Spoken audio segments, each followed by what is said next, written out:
Welcome to Coffee Break with Rachel V. Hill, presented by Superbook Sports. Taking a daily look at the biggest stories in Denver sports and interacting live with you, the Coffee Break fam. So sit back, relax, grab a cup of joe, and enjoy your coffee break. Here's your host, Rachel V. Hill. Happy Wednesday, everybody. It is waiver wire day. It came out apparently at 10 o'clock. That's when the waiver wire shut down. And yet we haven't really heard any names except for the Broncos are bringing in a new wide receiver. Phillip Dorsett. Richie is so unhappy with this move already. He already texted me this morning and he was like, oh my gosh, I have thoughts on this one. So Richie, you have such an opinion. I'm going to let you take the lead with this one. Go ahead. Tell me, why are you so frustrated with this move to bring in Phillip Dorsett?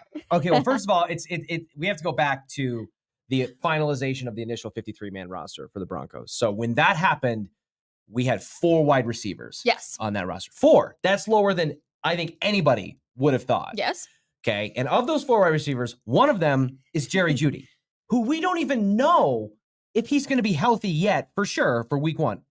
Hopes, in my personal opinion, are week 3, week 4. Sure, right. And if he is ready to go week 1, I think it's fair to speculate that he may not be firing on all cylinders, right? Agreed. So right now, let's assume Jerry Jeudy's not healthy for week 1.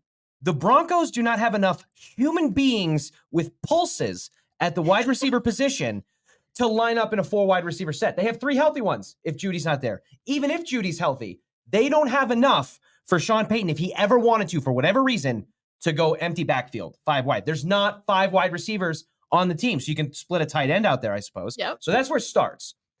Then I'm thinking to myself, oh, okay, I'm walking around the grocery store when the roster comes out. I'm reading it at denversports.com and stuff, and I'm like, okay, but they're clearly just going to go shopping, right? They're just going to figure it out. And then I get the bing notification on my phone that Adam Schefter retweeted it from Jeremy Fowler that the Broncos are signing Phillip Dorsett, get this, quote, reuniting him with Russell Wilson from their days in Seattle. Yes. Let's put a pin in that for a second, okay? 1, Phillip Dorsett's 30 years old, okay? He's 30. That's the same age as me, okay? I'm not NFL prime age anymore. I used to be. How many games do you think Phillip Dorsett played as a Seahawk? Guess. I'll go on the higher number and just say 5. Okay. Cut it in half and then some. It was 2. He played in 2 games. Okay. He spent the entire 2020 season on IR for Seattle. Mm-hmm. And then in 2021, he played 2 games before he played for 2 other teams during the season. He was on 3 teams in the 2021 season. 2 games in Seattle. How many passes do you think he caught in those 2 games? 3. Divided by... Oh, no. He caught 1. 1 pass. Okay?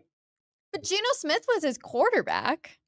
That's the point. He caught the 1 pass for 3 yards from Geno Smith. What chemistry does this guy have? Russ has never thrown this guy a pass in a regular season game. So I thought that was funny. So I'm adding this all up. I'm like, this is their first big name that they're going after.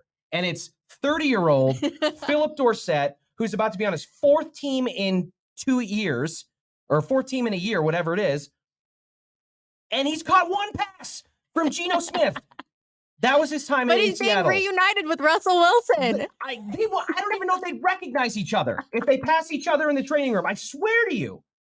All right, so just to put a little bit of a cherry on top of this, it started off as everybody assuming that he's getting signed to the 53-man roster. That is not true. He's coming to the practice squad, which makes it a little bit better in my eyes. Maybe not Richie's, but a little bit better in my eyes, as I still think they're looking for another bigger name to bring onto the 53, but... They are. But until they find that person, Phillip Dorsett is the only guy they could call up. I know it was reported yesterday that they intend or hope to sign Lil Jordan Humphrey back on the practice squad and that he would be a call-up option theoretically. To my knowledge, as of this moment, that has not happened yet. Yeah. So if we're talking about right now, Phillip Dorsett's their only option, and that's not great. Now, I will say, and I would be curious to get your thoughts on this, there was a name that came across yesterday who was released that immediately perked up my ear, and that That was released. Mm-hmm.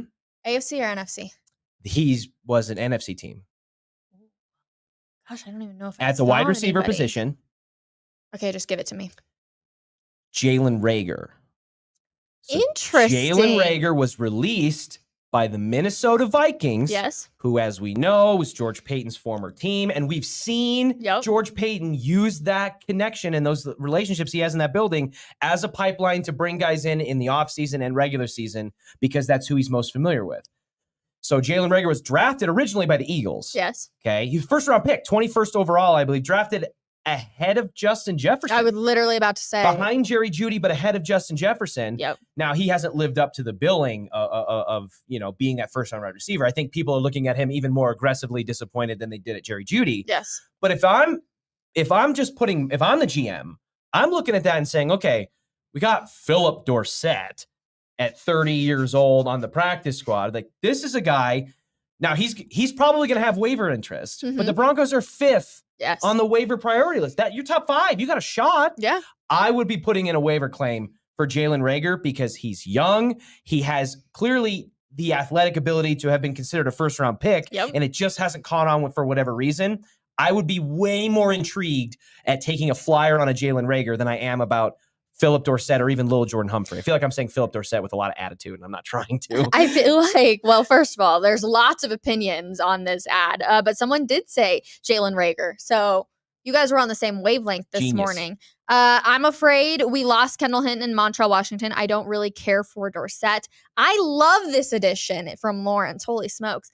Richie, we now have a kicker to replace wide receivers to score with some laughing, crying faces. Hey, we may need it at this point. If maybe, Brett Maher, who apparently is going to the Rams. They're in talks. They got a nice look at him during the joint practices in the preseason game, which was enough.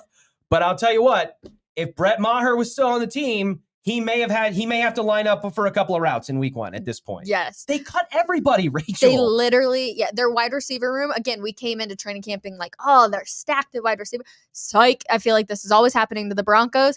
None of these names have impressed me. I am shocked that we haven't heard anything about Little Jordan Humphreys yet being re-signed to the practice squad. Makes me wonder, okay, did someone else take him? Like, I'm shocked we haven't heard any of these names come out yet. I agree with you because when these guys, when something gets reported that they're cut with the expectation that they will re-sign on the practice squad, that's because it's worked out ahead of time. They sit down with the player and they say, hey, listen, because of X, Y, and Z roster moves, like we're not going to be able to keep you on the initial 53. So we're going to cut you, but we're going to bring you back. Like our plan is we're going to bring you back and then we'll be able to elevate you. And that allows them to do some roster gymnastics and put guys on short-term IR or keep this or keep that or whatever it is. So it's all predetermined ahead of time. So my expectation was that this was going to be one of those immediate comeback kind of things. And it could be a transactional issue, but I don't know. True. Mike Kliss even said this morning on 104.3 The Fan that, there's some names that they say don't touch the locker because they're going to be back. So we're waiting to hear for some of those names. Again, I'm shocked. It's been 40 minutes since the waiver wire closed and we haven't heard any names coming out besides the fact that Phillip Dorsett is going to be on the practice squad and not the 53. So we'll see. Loving the comments. Keep them coming, you guys. The biggest news coming out yesterday, though, was obviously Albert O was just waived. Just when you thought. Psych, just kidding. They were playing some mind games over there in the NFL with the Eagles, and Albert O actually ends up being traded to the Philadelphia Eagles. Your thoughts?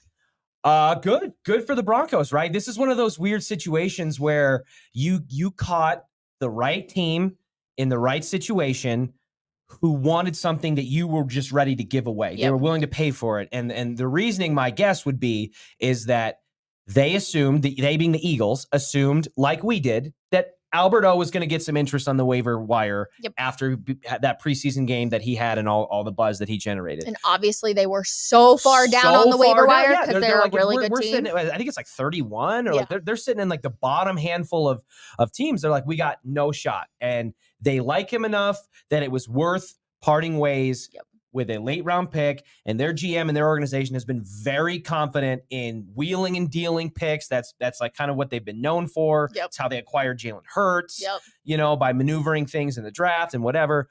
So good for the Broncos.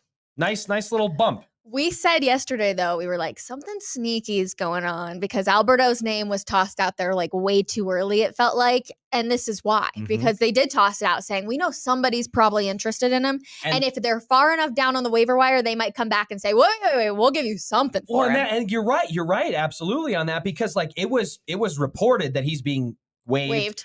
Like Schefter put that out really early. Yeah. It was like a thing. And then in the follow-up reports that we saw from Kliss and others, it was before they submitted the name officially, the paperwork to the league office, the Eagles contacted them. So that's actually kind of a genius little bit of manipulation that goes on there. I'm going to tip my cap. Oh, I am with you. Reading some more comments. Are we cutting quality starters for guys like Kareem Jackson or Jonathan Harris?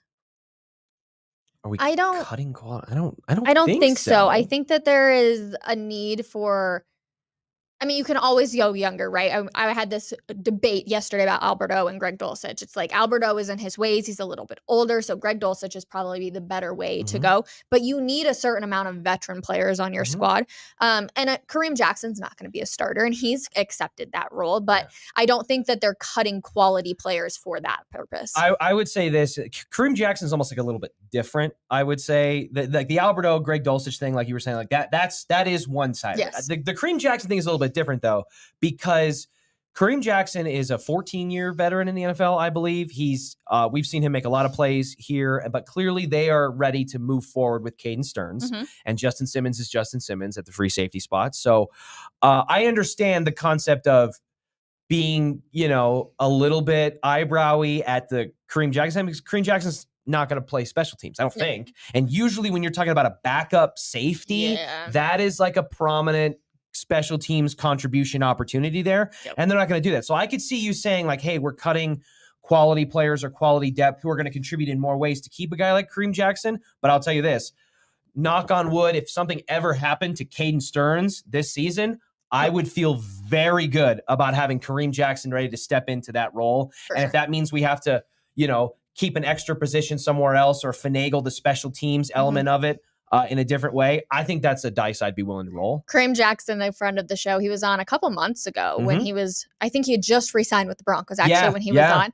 He cracked me up because I was like, when you sign your like next contract, do you go out to dinner or like do anything to celebrate? And he's like, no, not really. And I'm like, wait, you just made a couple $1 million and you're like 6 times. It's just another day. Yeah. But I feel like you have to celebrate the little moments in life. You can only go to Shanahan's for so many things, There is some news coming out. This one's not a surprise. Ben DiNucci is re-signing with Denver's practice squad. Okay, good. Yeah. Good to see. I actually liked him as quarterback number 3. I thought that he did a really nice job. I thought that he showed glimpses of accuracy, getting the ball out on time, etc. Obviously, Jared Stidham had a phenomenal preseason game 3, so he really outshined DiNucci there. But I feel like they have a good 1, 2, 3. Yeah, I'm confident with that. Ben DiNucci's he's a serviceable practice squad guy. He's serving that role that Brett Rippon initially started on with the team. He's number 6 on the field, number 1 in your heart, and the little one on the back of his jersey. I was wondering how you were going to throw that in. I was like, do we call him Ben DeWanchi? Ben DeWanchi. Ben DeWanchi. That's so good. And in case you missed it, everybody, Richie, fill them in on how this one has come about, just in case they weren't on the show yesterday. We were sitting in the press box in that preseason game against LA, and when DiNucci eventually came into the game, they put his after a play, they put the back of his body, the camera on him, on that massive Jumbotron screen. And immediately it was like, like when you're like, something's off here, but I don't quite know what. And then it just like hits you and you can't unsee it. And the Ben DiNucci's last name is capital D, little I, capital N, UCCI. Yes. But the little I in between the capital D and the capital N on his jersey in the game was a number 1. It was a little tiny number 1. And I'm like, that doesn't look right. And then once I saw it, I couldn't unsee it. And I don't know that I threw it out there on social media. I was trying to ask around up in the press box. I don't think I've ever seen a player. It's not even a misspelling. We just didn't even use a letter. Like you had to push the characters key on the keyboard to get to that number 1. It's another one of those things that really just pisses Richie off. Phillip Dorsett and the number 1 on Ben Denucci's jersey. It just sets him over. Yeah, the Phillip Dorsett thing more than the Ben Denucci thing. The Ben Denucci thing is just like, why? How did this happen? Who signed off on this? How many hands did this pass through? The Phillip Dorsett thing is like, that was the plan. Like, Yeah. That's the big surprise. Like, surprise! Seeing lots of people, Phillip Dorsett, really question mark, exclamation Thank you. points. And lots of people complaining about what they got for Albert O, which was obviously a 6th round pick. you were going to get nothing. Yeah, well, very true. I mean, this is literally the equivalent of like you were getting ready to drag like an old piece of furniture. You see this in neighborhoods. You were going to drag like a piece of furniture out to the end of the driveway with a piece of paper on it that just says free. Free if you can haul it. And then as you're dragging it out to the driveway, somebody comes flying around the corner. Is like, I'll give you $50 for that. That's what happened. Sold. You're like $50 for something I was going to throw away. Yeah, true. Actually, this is funny. I had one of those like egg-looking chair things that you sit in, and I remember I was like, maybe I'll just put it out on the sidewalk because I don't want to have to haul it to a place to like get rid of it. And within 20 minutes, some woman came and picked it up, and I was like, you know what? That's better than me having to haul it and like pay to get rid of it. So the Broncos should be happy with getting a 6 for Alberto. And I don't know if this is how, in retrospect, the Eagles will look at Alberto. It's probably not, but I've done that too, where there's been like a Barca lounger or like some piece of furniture at the end of someone's driveway, and I'm like, that actually looks in pretty good shape. And then I like haul it and bring it back to my house. And then as soon as I do all the work, I'm like sweating, moving in, and I set it down where I want it. And I'm like, I don't really want this. I didn't really need this. Did you see? And then it's on my driveway. A little bit of a pop culture thing. Did you see the TikTok video that came out probably a couple months ago of some woman who found this like beautiful green couch, and she like called her family and friends, and they like helped her take it into her apartment, only to find out that somebody in her neighborhood had posted that someone stole their couch and they were just getting it for the first time. No, So, I did not see that. it's What a one wild of the twist. funniest videos. And she was like, oh, and like she had done a whole TikTok video about it. And yeah, somebody was like, hey, I'm missing my couch. Like, who took it? We were just going like from upstairs to downstairs to come and get it. So somebody was moving their couch into their new place. In the process of that, it got stolen. Yeah. And then because someone just thought it was a free couch. the perp who stole it then tried to like get rid of it. Like it didn't, they got it back and they're like, this doesn't fit, or it's not the right color, or I feel bad about stealing this, so I'm just going to put it out at the end of the driveway. And then this poor third person is like, it's like buying a car someone and you get pulled over and like, this is a stolen vehicle. And you're like, wait, what? What? Yeah, that video, if you ever see it, it is on TikTok. You can probably find it on Instagram nowadays, but it always does make me laugh. Okay, Richie, if you say it like that. Richie said a lot of really good things today. It's been a quality show for you, Richie. I'm a little fired up. I don't know. I was down the hall before the show. I was getting a couple of things done, and Raj, our program director, and Drew, some of our other guys, they were already needling me and prodding me about certain things. And I was like, you know what, this is good, because now like the Pistons are already firing, and I'm gonna come in on coffee break and just let it out. I'm ready. Okay, so another one. Bradley Roby, a name that Bronco fans know and love, was released by the Saints. Should the Broncos go after him? Yes or no? No, I He's don't. too old. There's nothing that like, I mean, if they did, it would be more of a reuniting than Phillip Dorsett and Russell Wilson. That's for sure. But no, there's nothing that makes me go like, you know what? This defense is just missing one piece, and Bradley Roby is that perfect little puzzle right there. You know, when you're a championship team and you're like, they're missing just one piece, and you're so excited about filling that one piece with somebody out there. The Broncos are not a championship team. They have multiple missing pieces. So I'm like, I actually feel decent about their secondary. Oh, yeah. Their defense in general, I feel like you're like. I think Caden Stearns and Justin Simmons with Kareem Jackson kind of there as the triangle, the third person. Yep. And then the cornerbacks, I feel actually pretty decent about, especially with some of the preseason performances we've seen. Yep. Obviously, Pat Surtain. So, like, I don't feel like the secondary is an area where I'm like, boy, they really better start looking at this. Mm-hmm. Nah on Roby. Yeah, I agree. There's just nothing it's just like, eh. No, I'm with you. I think he's looking at the same thing as Kareem Jackson is like, all right, I'll just sign wherever I can, get my last paycheck. Not going to go out to dinner, not even going to celebrate. I'm just going to sign that and then move on. Yesterday, Coach Prime talked to the media ahead of their big matchup this weekend. I can't believe college football is like back with CU. It's here as they take on TCU. And Coach Prime had a little bit to say about how he's preparing his team for the madness that will be on Saturday. Well, they came here because they wanted it. They came here because they wanted the light, they wanted the smoke, they wanted the attention, they wanted the focus, they wanted the love. I mean, but also you got to understand there's an opposite of that as well that you got to be willing to accept when you want all and desire those things. These kids are ready. We prepare them not just athletically, we prepare them mentally for things and challenges that's going to happen in life as well. So I like what I see on a daily basis. I really do. As a matter of fact, I love these kids. I really do. I love that he's rocking the shades. And if you haven't heard, apparently the student athletes or the football players will be walking out as they enter TCU Stadium. I don't know the actual name of TCU Stadium. I don't actually. That's top of my head. I was going to say, one way or another, they're going to be walking in with shades. Now, I don't personally love the move. I think you're being essentially going to be made a meme if you lose or you get destroyed. So it's a little bit of a bold statement. Apparently, it's an NIL deal or something of that nature. Aaron Andrews had reported that. But I like that Coach Prime is feeling confident about his team. I'm not as confident as he obviously is, but I don't know. I want them to win because I do think it would be one of those things where it absolutely shocks the world and it's like, all right, Boulder's back, baby. Coach Prime's done everything right. Here we go. But I think they're going to be made a meme after Saturday with the sunglasses. Maybe, but listen, that's the high stakes game that you play. We say the same thing about Sean Payton. Sean Payton is very confident, borderline cocky in the way that he presents certain things. He popped off to Jarrett Bell about the team last year and all that in the USA Today. But that's the game you play. When you believe in yourself to the degree that Coach Prime and Sean Payton believe in themselves, you are willing to put yourself out on a limb. And if you get memed, guess what? It's just Michael Jordan motivation to get, you know what I mean?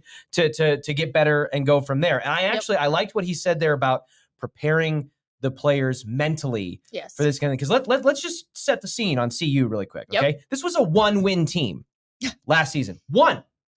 They lost by an average of 29 points. That is 4 touchdowns and a hook. Yeah. Okay. This was rated by ESPN and other outlets as the worst, if not one of the worst Power 5 college football programs in the country. Yeah. Okay. And now they've got 90 new players on the roster. They've got Coach Prime, who is one of the generational athletes of his day, rare two-sport professional athlete, a guy that has lived and absorbed the limelight like few other have. Okay. And a lot of these kids are not ready.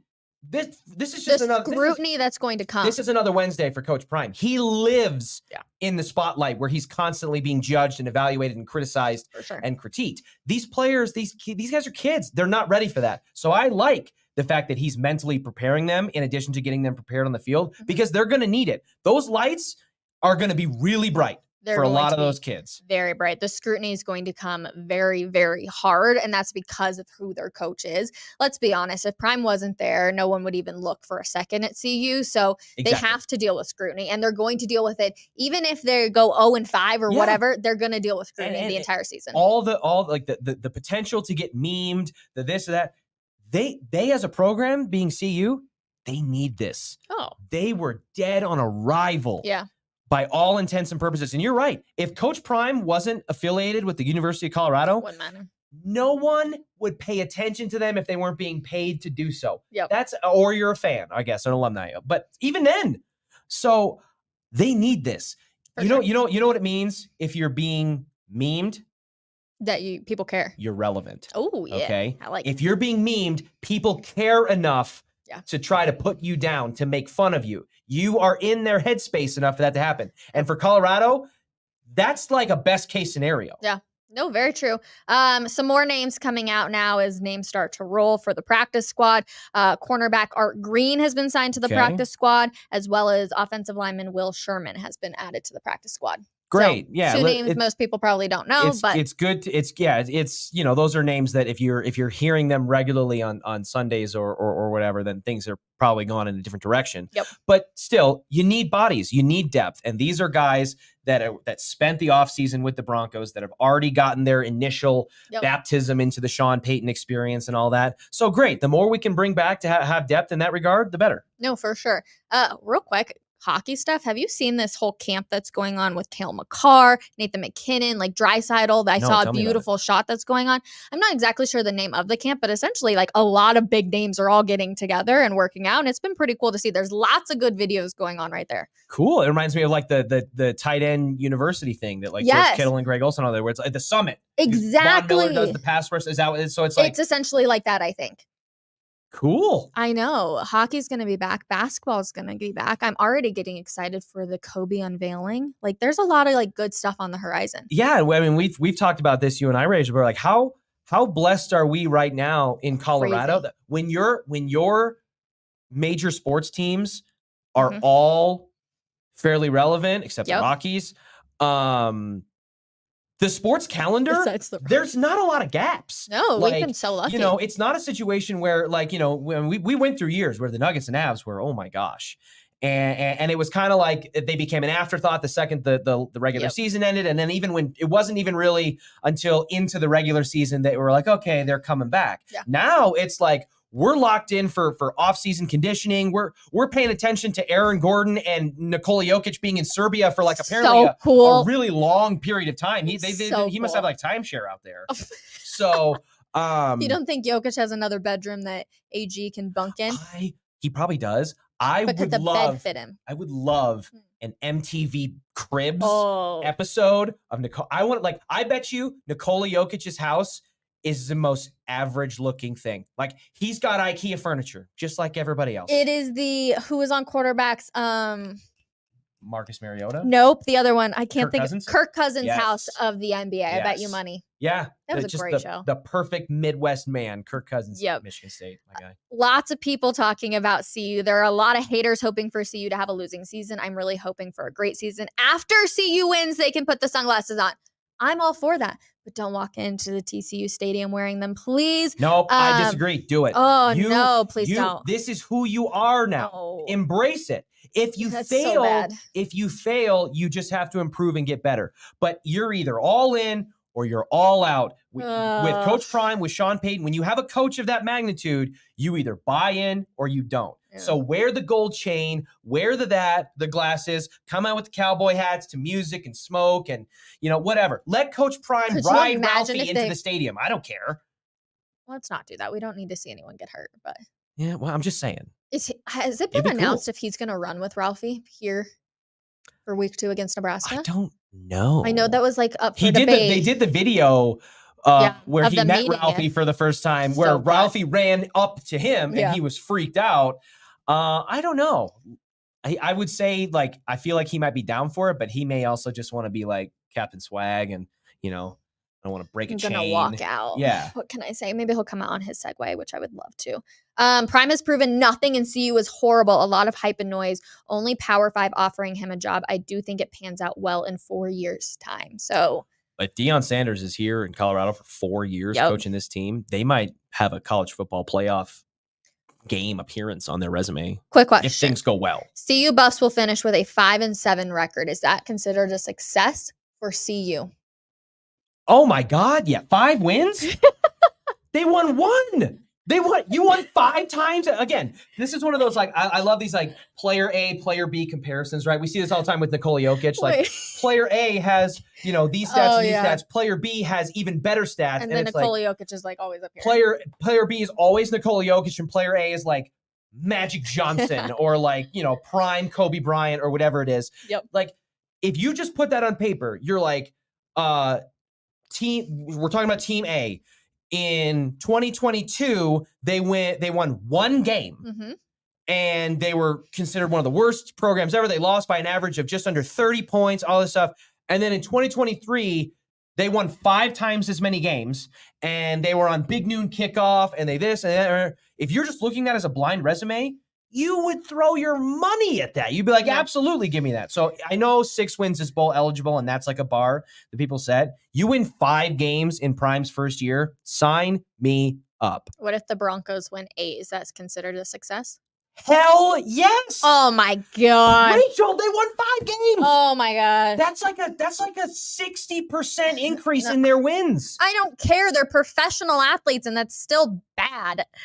It's 8 That and is 9. purgatory. Is 8 and 9 not the new 8 and 8? Like you can't go 500 in a 17 game season because it's an odd number. Gosh. Rachel, if they win 8 games in week 9, how can you not be excited about that? That's a 3-win improvement, and it sets them up to be an 11-win team. For it to be a in 2 success for years. the Denver Broncos, they need to win 10 games. It's not going to happen. They're going to be lucky if they win 6 or 7, but I it would is be not a happy with success. 7. No, are you kidding me? Yes. That is terrible. So, okay. Tell me who you agree with in the Let's see what the people comments. in the comments say. Who do you agree with? Let me myself. give you my pitch. Oh my God. 5-win team, they win 7 games. That's a 40% improvement. If they continue on that pace, they win 5 games, then 7, then 9 and 8. They break the losing streak. Oh my gosh. Rome wasn't built in a day, and it's not going to get fixed in a day either. Okay? I don't think so either, and I don't think that's going to happen with this Broncos squad, but these are still professional athletes, and they are being put together. They should at least, to have a successful season, make the playoffs, win 10-ish games. Oh my gosh, that's okay, but like you're asking them to double their win I total don't in 1 care. year. If Nathaniel Hackett was such a disaster and Sean Payton is going to save everybody and Russell Wilson's going to bounce back and be the savior, then they have to win 10 games for it to be considered a success. Otherwise, no. I'll I'll give you maybe 9. Maybe 9.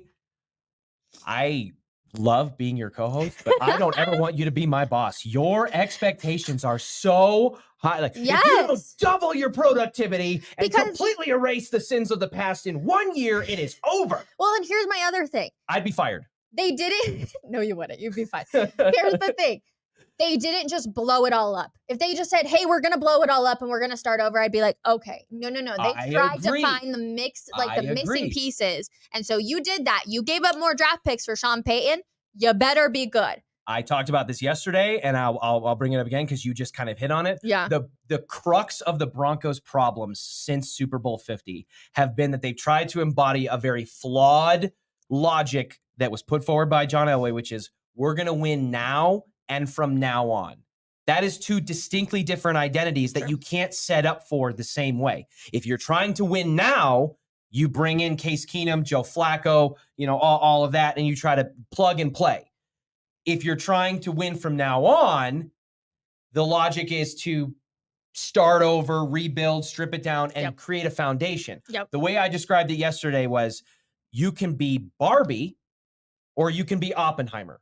You can be Barbie and pretty and look good and try to win now and you're glitz and glam, or you can be Oppenheimer and you can blow it up and start from scratch.